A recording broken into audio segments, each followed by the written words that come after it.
Hello, sharks. I'm here to pitch to you why King Arthur, starring Charlie Hunnam and Jude Law and Astrid Burgess-Frisbee, is the greatest film of all time. No, I'm not. I'm here because I decided to make another video. But it is a very Arthurian video, King Arthur related video, because I recently have just been all about King Arthur. I won't stop.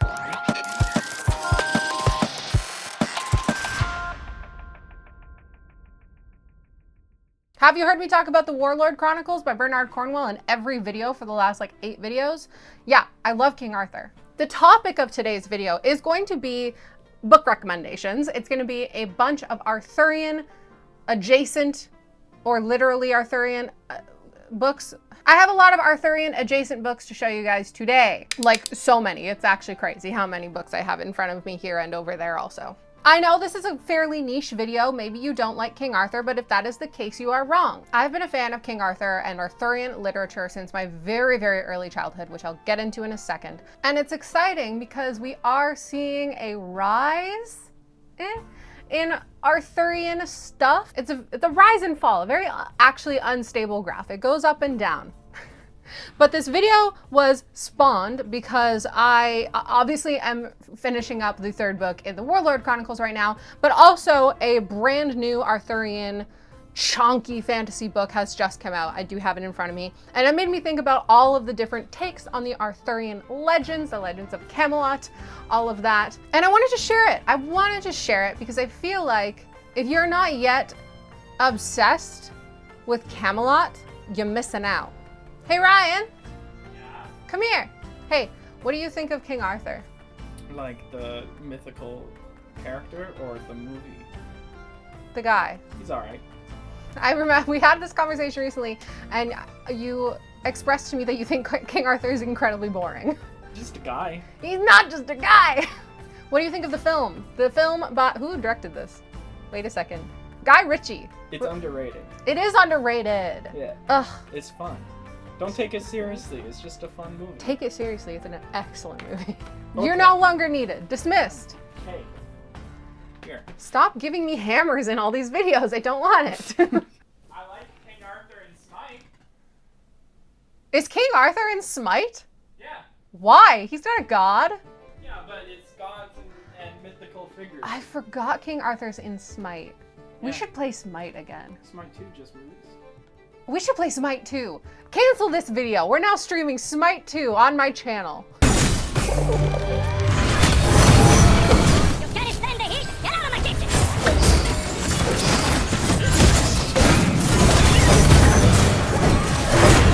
Anyways, should we talk about the book recommendations? That's what you're here for. I've divided them into categories as usual, and I've got 5 categories. And before we get into it, I know there are so many more Arthurian stories out there. These are just the ones I happen to own.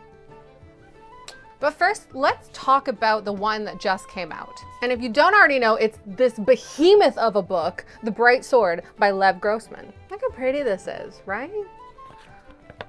It's not as pretty underneath, I'm sorry. This is a new take, a reimagining on the King Arthur story in the matter of Britain. And what's interesting about this one is that we are not focusing on the Round Table Knights that you already know about. We're focusing on the ones that no one cares about, but in a fun way. I actually think this is really interesting because I've seen 1,000 representations of Galahad and Lancelot and Arthur and Gawain, and there are a lot of dudes. There are a lot of guys. So this feels like something very special. This is something entirely different, entirely new, and she's chunky. I've only seen good things about this book so far. It is blurbed by George R.R. Martin and also Rebecca Yarros, which was a choice, but I mean, she is very successful. I love this because it feels like a very classic Arthurian tale, a very classic Knights of the Round Table story, but it's not the one we've seen a bunch already. So this just came out and I encourage you to pick it up because it's cool. If you're looking for another semi-recent and unique reimagining of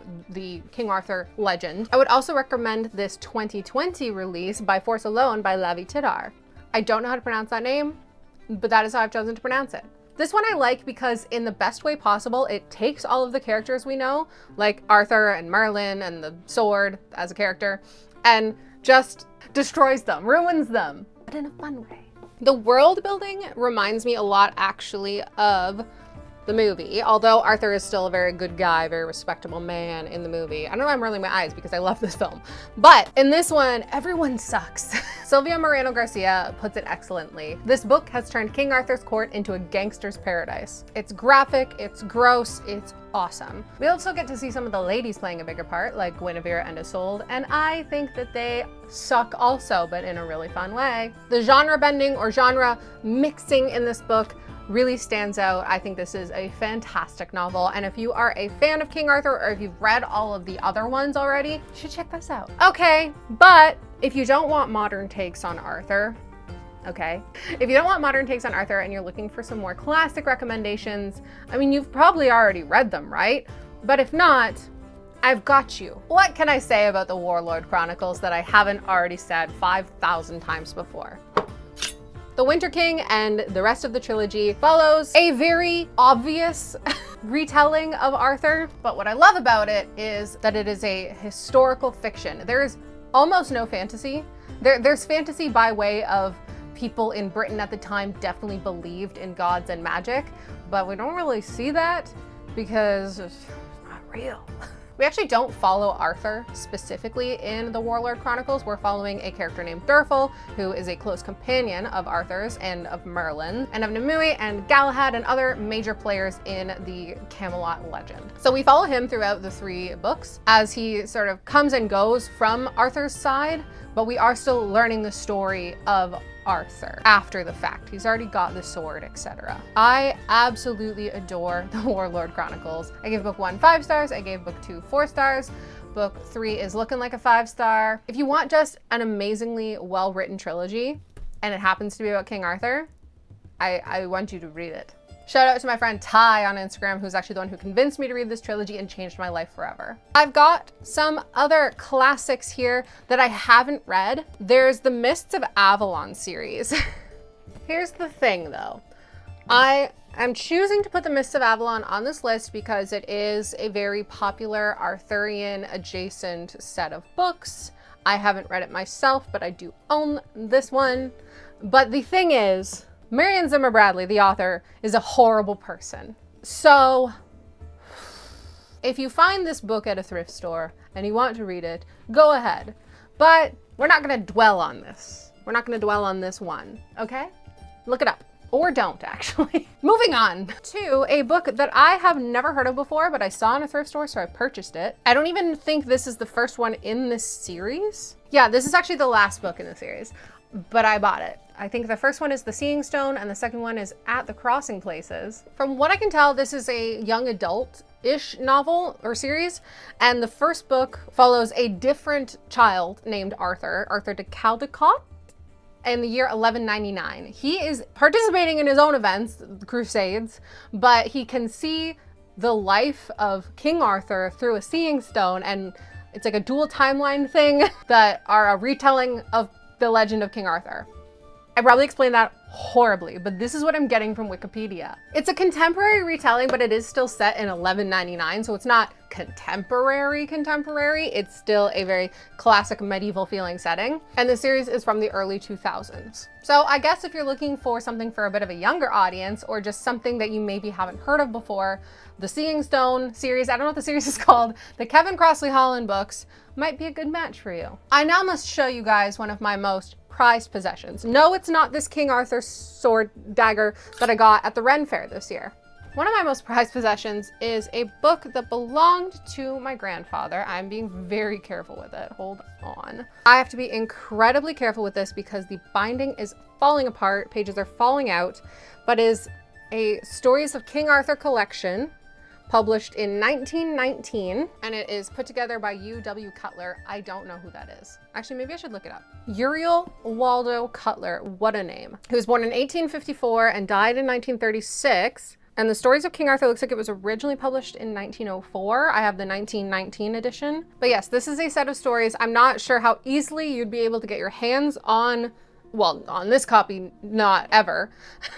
On a later edition, more likely. I wish I'd brought it up with me, but I didn't bring it upstairs, but a bunch of the binding fell off and I was really sad originally, but I discovered that this is actually bound in sheet music. which is incredible. I'll post a picture of what the inside of the binding looks like. This belonged to my great-grandmother. I said my grandfather because it did belong to him, but originally belonged to my great-grandmother in 1920. Look at this portrait of Elaine as a frontispiece. I don't even know if that's on camera. I'm so scared that I'm gonna rip it. There are a number of illustrations throughout here. I'm gonna put this down because I'm scared.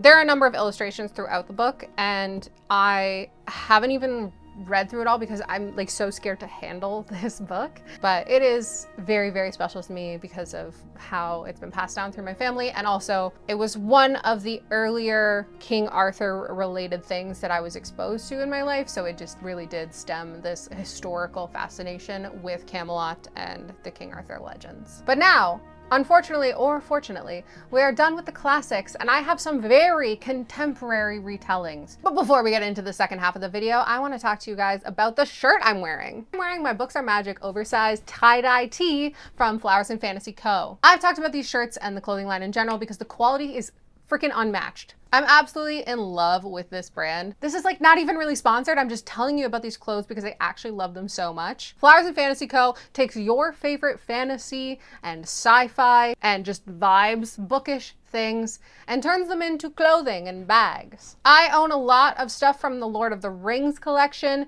and the general bookish collection, and hopefully soon the sci-fi collection. And you can own it too if you click the link in the description and you use code JOOLS10, JOOLS 10, you'll get 10% off your entire order from Flowers and Fantasy Co. Maybe I can convince them to create a King Arthur collection for me and me alone.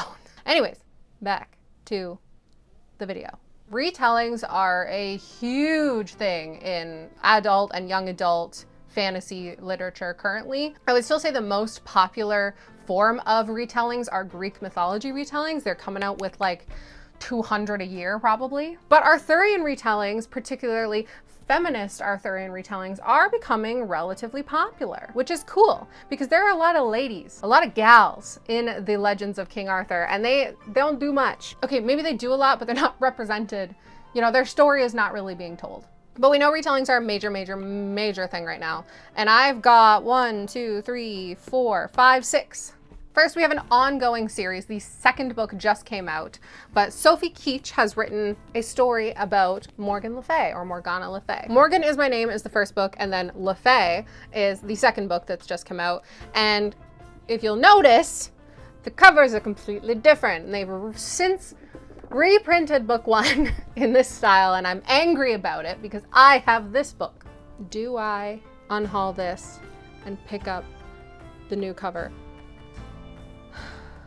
Maybe. Morgan Le Fay was one of my first introductory characters into the Legend of Camelot. She's represented differently throughout different types of media. When I was first introduced to Morgan Le Fay, she's not a bad guy, but generally she is a villainess. Morgan is King Arthur's sister or half-sister, bastard sister. No. And she's a student of Merlin, and she is a witch, wizard, magic user. The language changes often. We get to experience the story of a villain, but from her eyes, and learn why maybe she's not a villain. I believe in this series she's not Arthur's sister, and it has changed much of the known legends, but I mean, it's still very entertaining. You'll never guess what happened. 3 days ago, I started filming this video. Fun fact about me, I film on my phone, and I don't pay for extra storage on my phone. And I forgot to empty my trash can that's on my phone before filming. So all of my deleted footage was in there, and I ran out of space on my phone. And then I filmed for another half an hour before I discovered that my camera wasn't filming. And I was so frustrated that I've waited 3 days to finish this video. Because we can just keep going. We can just keep going. We were on the girlies. I already showed you guys a portrait of this character that happens to be in that really old King Arthur collection, but the character herself is very underknown. I'm talking about Elaine, who is the Lady of Shalott. So this book here, Half Stick of Shadows by Laura Sebastian, is all about the Lady of Shalott. Her role, Elaine's role in the Arthur legend, is that she can see the future, and she sort of just like gives prophecies to people, but she don't do much other than that. So what Laura Sebastian has done here is to give Elaine a story. This really is the definition of a feminist retelling, I would say, because Right on the front here, the shout line is, "The story of Camelot is hers." And the whole blurb is basically about how everyone knows the legend, everyone knows who Arthur is, that he's gonna be king, everyone knows about Guinevere and how pretty she is, and you know, a list of characters everyone knows about, and how Elaine is just on the sidelines. So this actually puts Elaine on the quest with Arthur and the gang. And it's sort of an, if you could change your fate, would ya? That's my Scottish accent from Brave. If you could change your fate, would ya? That's what this story is about. If you could change your fate. I can actually do a decent Scottish accent, but now that I've gotten into this over the top, if you could change your fate, would ya? It's not gonna, I can't do a regular Scottish accent now, it's just that. I also want to talk to you about Spear by Nicola Griffith. Now this one's a little different because we're actually doing a gender-bent retelling. So it's not actually about one of the girlies. It's about Percival, but we're gender bending him to now be our unnamed heroine. Our main character grew up in a cave with her mom, but she dreams to leave the cave and be a knight and be a hero. And one day she hears a traveler talking about Arthos, king of Caerleon. I think that's Arthur. And she vows to leave her cave, find his court, and become a knight of his court, and breaking all the ladies' hearts on the way. I'm a big fan of Nicola Griffith in general. She writes very historical feeling fiction. I mean, she writes historical fiction. Her novel Hild is excellent. And so the writing style really fits the story quite well. It's a novella, so also very short if you're looking for something not a tome, not a behemoth like some of the other books I've shown you today. If you want just a little taste of Arthur. I just died, I don't know what just happened to me. If you want just a little taste of Arthur, I highly recommend this novella. It's less on the whimsical, magical realism side and more on the historical fiction side. And we're on to the last category, like last and a half category, I think I'd say. I think this series I'm about to talk about does belong in my For the Girlies category, but it also belongs in my last category, which is teens. Recently I did a video talking all about And I Darkened by Kiersten White and how it was YA that I actually enjoyed. Well, little did you know that Kiersten White actually has a Camelot series. It's called Camelot Rising, and it's all about Guinevere. I think these covers are stunning, which is half the reason I got them, not gonna lie. And the only problem is I hate Guinevere. If you're familiar with the Arthurian legends, the traditional legends, Guinevere's not the best person in the world. And because this is a teen YA retelling, I feel like we want Guinevere to be a heroine and we're rooting for her. So I don't think that Kiersten White is gonna go the route that the real Guinevere goes, you know? Like, don't get me wrong, Kiersten White writes characters that are majorly flawed and it's awesome. I just don't think we're gonna have the Guinevere that I'm familiar with. Anyways, this series is actually high on my TBR because it's so short. I think I could get through this really quickly and I'm very intrigued. The other two books in this category actually made me want to call this category Gay Teens. Teenagers are gay. Because first I have So This Is Ever After by F.T. Lukens, very famous for their gay teen literature. And this is not technically Arthur, technically, canonically Arthurian, but it very much is. Our main characters are not Arthur and Merlin, no, they're Eric and Matt. And Eric is spelled with an A. This is a story of like what happens after the quest. So, I almost said Arthur. Eric is king, he's secured the throne, but he's about to turn 18 years old, meaning he has to get married in order to secure the throne. And he's like, I guess I'll try to seduce my friends. So most of this book is him clumsily hitting on his besties, and it's really funny. It's very queer, it's very messy, and it's just a fun time, honestly. I would say this is the most distant atmospherically from a traditional Arthurian legend, but it is still very much in the spirit of Camelot. And we have another gay teens Arthurian retelling, and it is called Gwen and Art Are Not in Love. Now, Gwen and Art are not Guinevere and Arthur. No. They're distant relations of the real Guinevere and Arthur, but they're not related to each other. I cannot stress that enough. So these two right here are betrothed and they hate each other. They've known each other since childhood and they are bitter enemies, but in like a teenager way, not in like a real way. Early on in the story, they each discover that the other is gay. Gwen is falling for a lady knight, and Art is falling for Gwen's brother. So since they discover that each other are gay, it becomes a sort of fake dating story where they continue their betrothal and agree to get married so that they can each just do what they actually want. And again, it's messy, it's queer, it's a fun time. The path to true love never did run straight. Those last two have low stakes, I would say. So if you're looking for a low stakes, very gay Camelot story, yeah, check those out. And I have one more book to show you, just one. And this one is probably one of the most special to my heart. There is a series of books that I started reading when I was a very young child, maybe about 6 years old, that ended up being my introduction to the world of Camelot and of Arthur. And it happened accidentally. I didn't even realize it was happening until, you know, it's quite ham-fisted later in the series when we get Christmas in Camelot. But yeah, if you didn't know, the Magic Treehouse books are canonically Arthurian. I think in book 2 of like 150 or whatever, the second book, we find out that the treehouse, the magic treehouse, belongs to Morgan Le Fay. Now, I, being 6, did not know who Morgan Le Fay was. I just thought she was some kind of spooky lady that was very mysterious and cool. The overarching plot of Magic Treehouse is very episodic, as in the stories are not interconnected.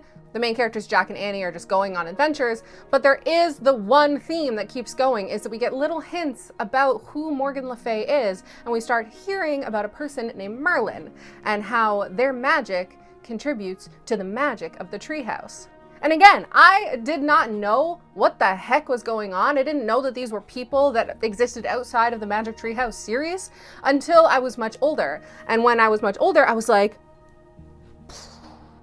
mind blown. So yeah, the Magic Treehouse series by Mary Pope Osborne was like a true introduction to Camelot and Arthur, and I love it. And also, if you're like, I thought the Magic Treehouse was all historical and real. Yes, except for these special hardcovers. Generally, the special hardcovers are the more fantastical ones. So we've got Christmas in Camelot. There's a special Halloween one that's all about ghosts. Summer of the Sea Serpent is my actual favorite Magical Treehouse book, and we've got like a Selkie and a sea serpent. And anyways, I reread this one every Christmas because I'm obsessed with this series. And if you are a parent or just a cool person, you should check out Magic Treehouse if you haven't already. That is the end of the list, y'all. I know this was very much all over the place. We started with like absolute classics and we ended up in like gay children. I feel like a lot of my videos do that though. I absolutely adore the stories of King Arthur. Honestly, no matter what they are, if I find out that a book is Arthurian in any way, I buy it and I will read it eventually. Also, not sponsored by Smite in any way, but Smite 2 did just release, and when we were getting the footage, I realized that Morgan Le Fay is actually also a playable character in the game, so like, play it. It's a good game, it's fun. And go watch King Arthur, Legend of the Sword, not sponsored by Guy Ritchie at all. I think that movie is so underrated, and it's your fault that we didn't get a sequel, because you guys are haters. If you have made it this far in the video, you are now knighted. Congrats. Let me know in the comments below if you intend on reading any of the books I suggested today, if you have read any of them already, and if there are other Arthurian books. I know that there are. I don't own every single one that's ever been written, but if there are any ones you want to suggest to me, let me know in the comments down below. And if you liked that shirt I was wearing in the first half of the video, don't forget you can click on the link in the description and use code JULES10 to get 10% off your entire order from Flowers and Fantasy Co. Thank you so much. Before I go, don't forget to like and subscribe and ring the bell icon so you know when I upload new videos. I upload 2 days a week. I love you guys. Goodbye.